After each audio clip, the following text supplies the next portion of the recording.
Hey friends, it's Kaylee. And Vanessa. And we're back with another episode of The Struggle is Real. Because we know the struggle to talk about mental health and be mentally healthy is real. The struggle is real. So last week we talked about relationships and how they're just beautiful and important and wonderful and actually a huge predictor of mental health. And unfortunately, we can't communicate with those people just through emojis. Like, we haven't evolved to that point yet. One of the most important ways to maintain a healthy relationship is to have a healthy communication style. Having respectful, assertive communication is very important for our mental health. And the reason for this is that being able to respectfully express your needs and your wants in a relationship leads to a healthier relationship. And what we know from last week is a healthy relationship is so good for our well-being and our mental health.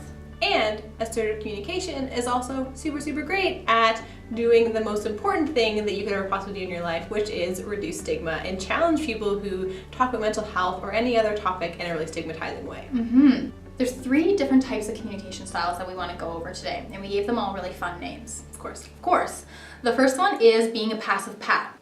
And the goal of this communication style is basically to avoid all confrontation and just go with the flow and let everyone do what they're doing. You're like the peacemaker.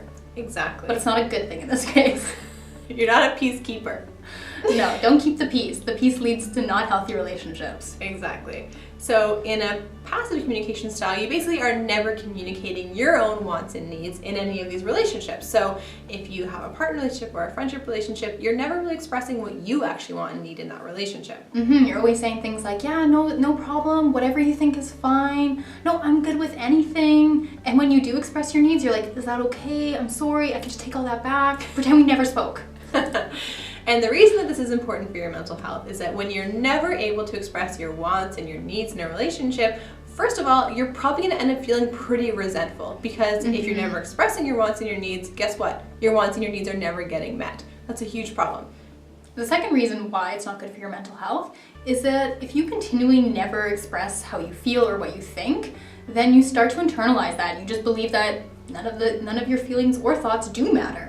And then finally, this is important for your mental health because science shows that people are actually pretty good at picking up on when other people aren't being genuine. And this is a really bad impact on your relationship and the quality of your relationships. So if you're not being upfront and being assertive about what you need and what you want in a relationship, people can pretty much tell that something's off, that you're not being upfront with them, and it makes them very uncomfortable. The second person we want to introduce into the mix is an aggressive Alex. And the goal of an aggressive Alex is basically that their needs and wants and wishes are the most important thing and they're going to get them no matter the consequence to anyone else. And what this kind of looks like is these people use lots of like shoulds and musts, and they basically demand that everybody just do what they want. So you have to do this, you gotta do it for you, you must, I need this right now. And this is obviously pretty bad for your relationship quality, which obviously is bad for your mental health. So this is not really kind of communication style that's going to really foster healthy, wonderful, respectful relationships. If anything, this is probably like kind of heading down a road to a pretty abusive relationship style where the other person is basically being forced to be a passive pat. They're not really allowed to ever voice their wants and their needs. So you're basically forcing someone to end up not voicing their wants and needs, become resentful, and just have a pretty negative and like kind of like disrespectful and maybe even abusive relationship style with you.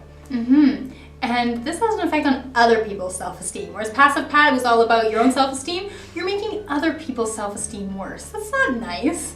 Like, keep that shit to yourself. Check yourself. The last kind of communication style that we have to talk about today is being an assertive Adele. And we chose Adele because she seems like she's very assertive. She can speak her mind. She doesn't take anything from anyone. Unless it's communicated assertively. So the goal of an assertive Adele is to express your wants and needs in a certain situation while also caring about the other person's wants and needs in a situation. It's pretty simple. That's all it is. Very straightforward. And what this looks like is communicating what you want and need in a very calm and rational and non-accusatory way. So it's basically a lot of statements like, this is how I feel, this is how I interpreted this, how do you feel? And you're just noticing the situation. This is the thing that happened, this is how I feel about it. What do you think? So this is obviously way better for your mental health than the other two kinds of communication that we talked about, because not only are you getting a chance to express your wants and needs, so you're reducing the chance of like building up that resentment in a relationship, you're also increasing the chance of your wants and needs being met because you're expressing them. You're taking the time to actually tell people what you want and need. And finally, it's also super great for your mental health because you are increasing the chance of the other person being able to express their wants and needs. So you're basically just increasing the quality of relationship that you have with that person. All right, so hopefully in the last like 3 minutes, we convinced you that assertive communication is the best thing for your mental health, and now you're all gonna jump on board. Yeah. But we gotta give you some skills, because it is tough. And so we have an acronym for you. And we know how much Kaylee loves acronyms. They're my favorite. And this one is much better than the HMHP. Like up for debate. The jury's still out. HMHP is pretty great. Has yet to be resolved. But this one is much easier. Would you like to tell them? The acronym for assertive communication is LINE. L-I-N-E. I guess it's pretty simple. It's easy to remember and easy to say. True. And a really helpful way to remember this is, are your conversations in line? So the L of LINE refers to location. Is this the best location and like time and place to be having this conversation? So like, yes, you should definitely express your wants and your needs and have good communication with somebody, but there's also kind of like a time and a place for certain things. Maybe in like a busy restaurant, if someone says something you don't necessarily agree with, that might not be the right time to call them out. So assess time and place. Is that person busy? Are they upset? Are you upset? You don't necessarily have to just say it all in that moment. You can take some time and still have an opportunity to express how you feel when you're a little bit more calm. Exactly. Remember that when we get very angry or upset, it creates a lens that we see the situation through. So actually taking some time to wait until you're calm to make sure that you still see the thing that way and that it wasn't just your emotion convincing you that something was wrong. Because you can think that you're being an assertive communicator when really you're just being an aggressive Alex. And everyone's uncomfortable now. The I in LINE is all about using I statements. So I statements are a really great way to convey how you feel and how someone's behavior has affected you. And it really ties back to what's your interpretation or perspective on that situation. So for example, I was really frustrated when we didn't start our meeting on time because I could have been doing extra work. And so you're not attacking that person, you're just kind of presenting the facts and telling them how you felt about that situation.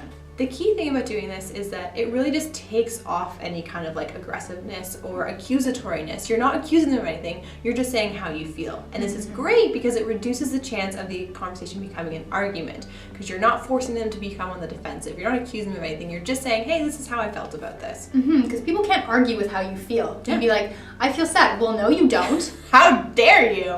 And so it really just puts the onus on your perspective. And people can't argue with your perspective. The end of LINE is your needs.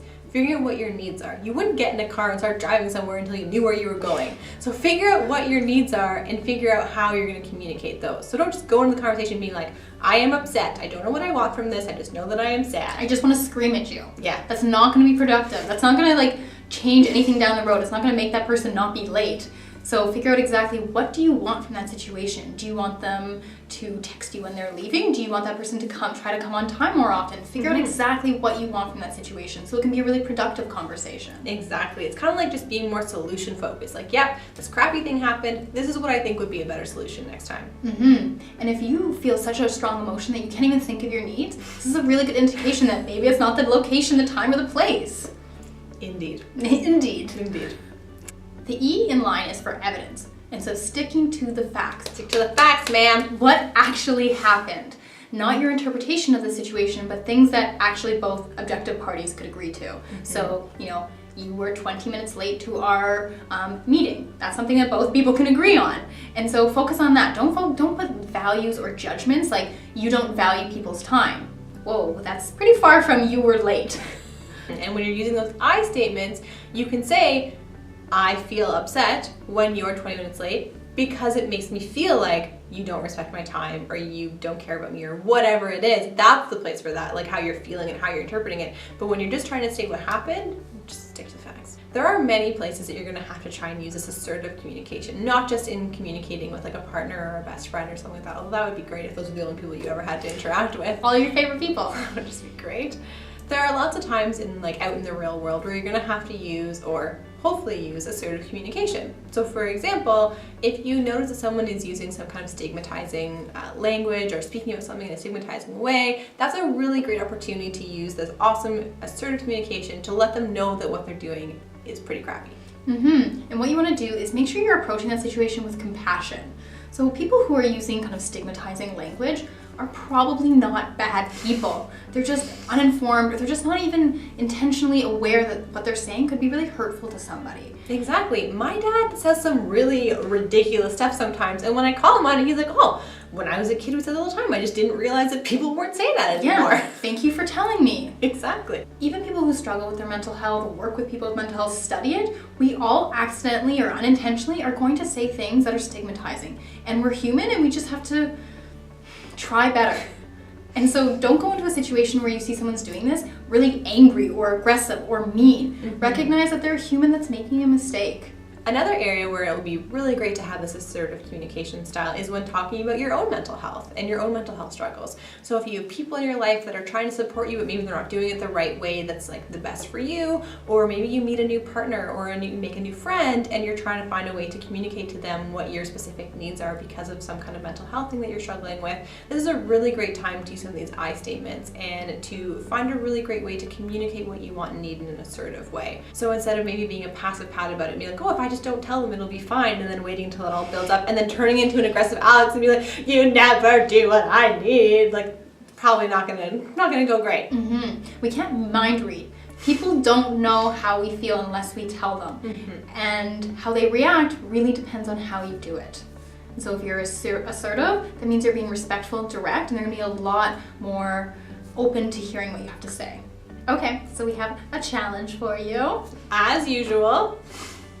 No? Okay, fine. I don't want to do it anymore. All right, what our challenge is to figure out what kind of communicator are you.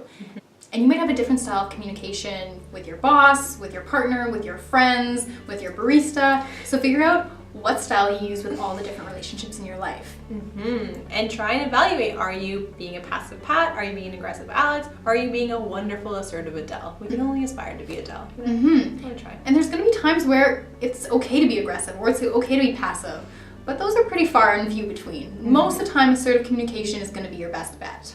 And if you find yourself slipping into a passive or an aggressive communication style, even within a conversation, remember that you can change that. You can kind of rewind and be like, okay, I haven't been handling this very well. I feel like I've been coming off too aggressive, or I don't feel like I've been communicating myself very well. Can we try this all over again? Can we start again? So if you notice that you have an aggressive or a passive style and you really want to start becoming an aspiring assertive Adele, then what you're gonna have to do is, you've learned line, but you have to practice it.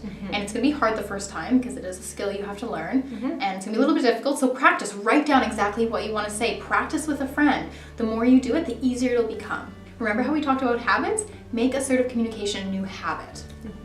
The last part of our challenge is, if you have been struggling a little bit with your mental health, find a way to communicate that to the people in your life in a really assertive, respectful way. And so make sure that you're able to communicate what you want and what you need from the people in your life. So remember that this involves picking out the best time and place to have this conversation. Make sure you're both calm, make sure it's the best place. Remember to use I statements so you're not coming off as accusatory in any way. And remember to be really concise and express your needs. The best conversations are ones that are quick and to the point. Try not to get all over the place. Here are my needs, this is what I need from you. And then stick to the evidence. Try not to put any kind of values or judgments or labels on people's behaviors or what you think might be something they were doing maybe. Trying to stick to the evidence. Here are the facts. Well, thank you for sticking with us again. We know the struggle to talk about mental health and be mentally healthy is real. But hopefully after this week, it's a little bit easier.